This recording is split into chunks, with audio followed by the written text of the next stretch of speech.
বন্ধুরা, সাতরঙা ডায়েরিতে সবাইকে স্বাগত। আজকে আমি এই মুহূর্তে এসেছি পানিহাটি বারো মন্দির ঘাটে। তো বারো মন্দির ঘাট আমাদের একটা খুব দর্শনীয় একটা স্থান বলতে পারো, দেখার মতো জায়গা। বিশেষ করে যখন পড়ন্ত সূর্যটা ঢলে পড়ে মন্দিরে। যদিও আজকে দুঃখের বিষয় যে আজকে খুব মেঘাচ্ছন্ন ওয়েদারটা, আমি সেইভাবে দেখাতে পারবো না। তো যেইটুকুনি আমি তোমাদের দেখাতে পারি নিশ্চয়ই আমি তুলে ধরবো তোমাদের কাছে। তো আজকে চলো আমাদের বারো মন্দির ঘাট কীরকম তোমাদের দেখা। এই হলো বারো মন্দির ঘাট, আমি ঢুকছি বন্ধুরা। তো এখানে দেখাবো পরপর 12টা ঘাট তোমাদের। আর এখানে এই মন্দিরটা জুড়ে কিন্তু অনেক মেলা, অনেক অনুষ্ঠান, অনেক কিছু হয় এখানে। ঢুকতে গিয়ে যে চোখে পড়ার মতো হালকা হালকা জঙ্গল, এখানে সমস্ত মূর্তিগুলো রাখা আছে পুজো হয়ে যাওয়ার পর। এই সব মন্দিরগুলো এখানে ছড়ানো ছিল। রাত্রির বেলা কিন্তু বেশ এখানে বেশ একটা একাস্তে বেশ গা ছমছম একটা ব্যাপার হবে।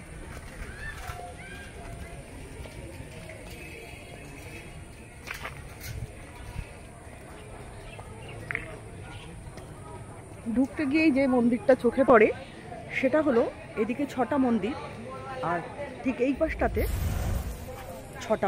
বাদিক দিয়ে ঢুকছি, চলো তোমাদের এবার দেখাচ্ছি একটা একটা করে মন্দিরে ঢোকার রাস্তা, ভেতরটা কীরকম।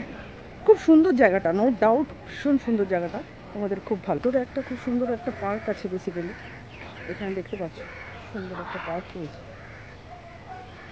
বসার জায়গা রয়েছে, এখন সবাই ঘুরতে ঘুরতে আসে বিকেলে। আসলে গরমকাল, তার মধ্যে একটু স্বস্তির নিঃশ্বাস ফেলে নেওয়া আর কি।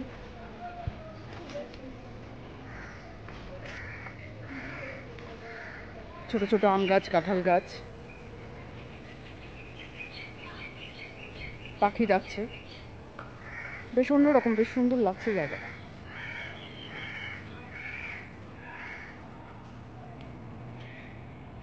এই দিকটা বেশ ফাঁকা একটা জায়গা। এখানে পুরোনো একটা শিব ঠাকুরের মূর্তি রয়েছে, এই যে।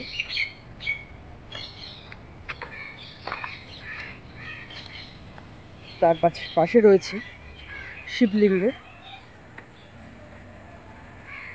নীলষষ্ঠীর আগে গাজন মেলা হয়, এখানে অনেক মানত করা হয়, দেখতে পাচ্ছ তোমরা। এই গাছটাকে পরিবেষ্টিত করে কত সুতো বাঁধা আছে, কত মানুষের মনস্কামনা এখানটায় ধরে রাখা এই গাছটিতে। এই হলো শিবলিঙ্গ।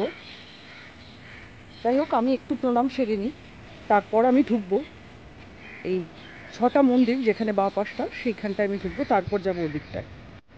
এই পাশে চারিদিকে ফুলের গাছ, থোকা থোকা ফুল হয়ে আছে, দেখতে পাচ্ছ। চুপচাপ শান্ত বেশ জায়গাটা। ওই যে একটা দূরে ফুলের থোকা দেখা যাচ্ছে। গিয়ে ভেতরের মন্দিরটা দেখছি ওই বন্ধ রয়েছে, তো আমি পেছন দিক থেকে যাচ্ছি। এটা হলো মেন মন্দির।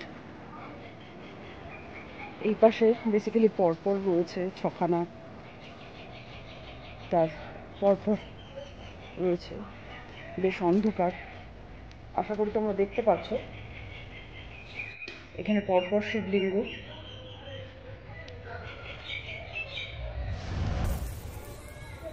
ছোট করে সব রাখা,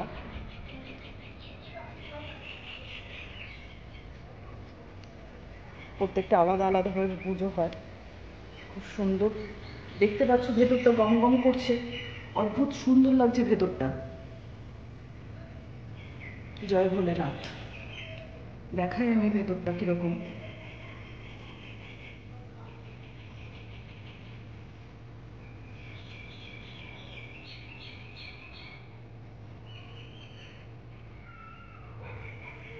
খুব সুন্দর ভেতরটা।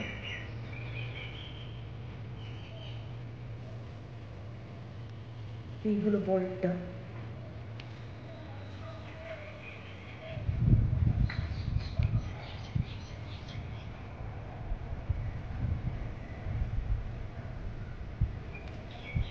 এই হলো পঞ্চম। বাবা আমাদের সবার মাথা উপরে থাকেন, সবাইকে শান্ত রাখেন। বাবা যা মা তাই সবই আমাদের কাছে বাবার কাছে কামনা বাসনা ইচ্ছা অনুভূতি সবটাই বাবার পায়।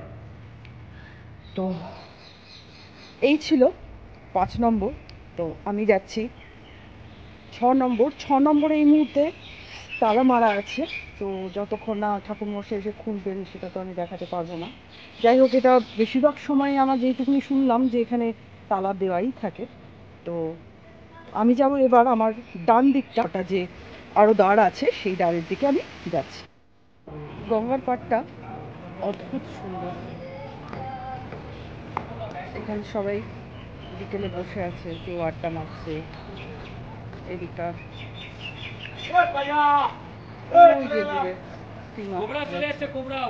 বোট, এই বোটে করে ওই বারোমন্দির ঘাটটি উত্তর 24 পরগনায় ব্যারাকপুর মহকুমায় অধীনস্থ পানিহাটির শুকচরে হরিশ্চন্দ্র দত্ত রোডে অবস্থিত। প্রায় 200 বছরেরও পুরনো। বাংলার যুগে শ্রী নবীনচন্দ্র দত্ত নির্মাণ করেছিলেন ইহা। নবীনচন্দ্র দত্ত তার পিতা হরিশ্চন্দ্র দত্তের স্মরণে 12টি সংলগ্ন শিব মন্দিরের সাথে ঘাটটি নির্মাণ করেন।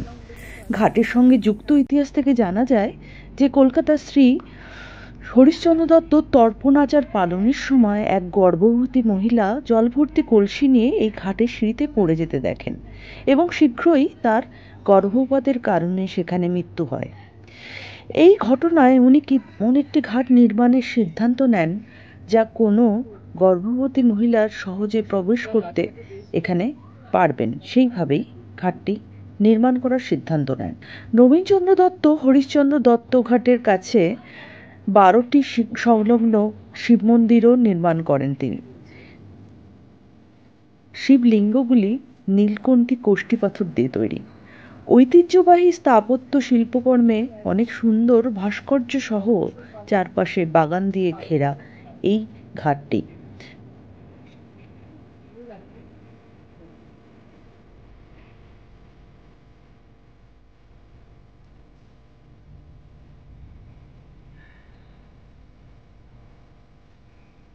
এখান থেকে দেখা যাচ্ছে পরপর মন্দিরের দ্বারগুলো। মেন মন্দিরটা আসলে প্রথম মন্দিরটা বন্ধই থাকে, খোলা হয় মাঝে সাঝে, তখন ঠাকুরমশাইরা আসেন, রোজকার নিত্য পুজো হয়। আর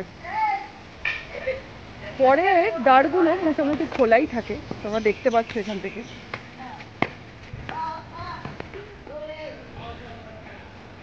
সবগুলোতেই শিবলিঙ্গ মূর্তি, পুরনো, অনেক বছরের পুরনো আসলে এই জায়গাটা। এর সাথে অনেক ইতিহাস, অনেক ঐতিহ্য জড়িয়ে আছে এই ঘাট জুড়ে।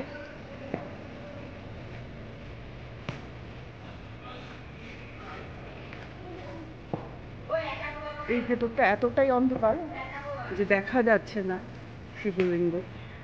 ওই যে দূরে দেখতে পাচ্ছ।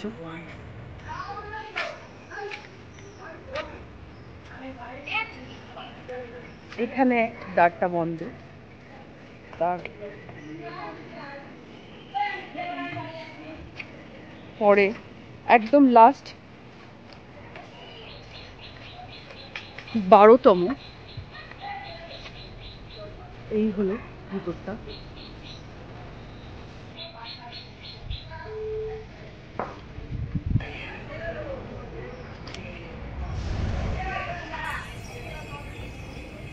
খুব সুন্দর এই জায়গাটা, নিঃসন্দেহে ভীষণ মন ভালো করে দেয়।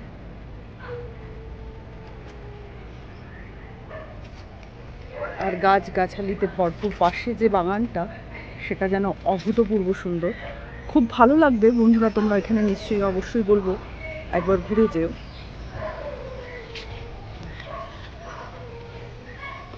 গঙ্গার ঘাট, গঙ্গার পাশে হাওয়া খেতে কার না ভালো লাগে, বিশেষ করে এরকম সন্ধ্যাবেলায়, গরমকাল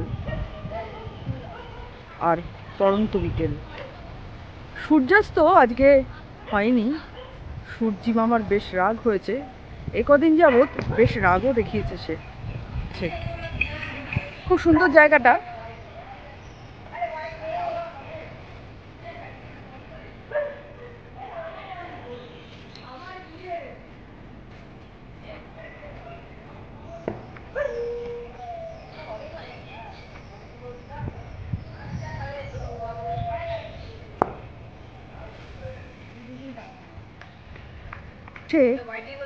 ঠাকুরের বাহন আসলে দাঁড় পাহারা দিচ্ছে, ওই যে দেখা যাচ্ছে।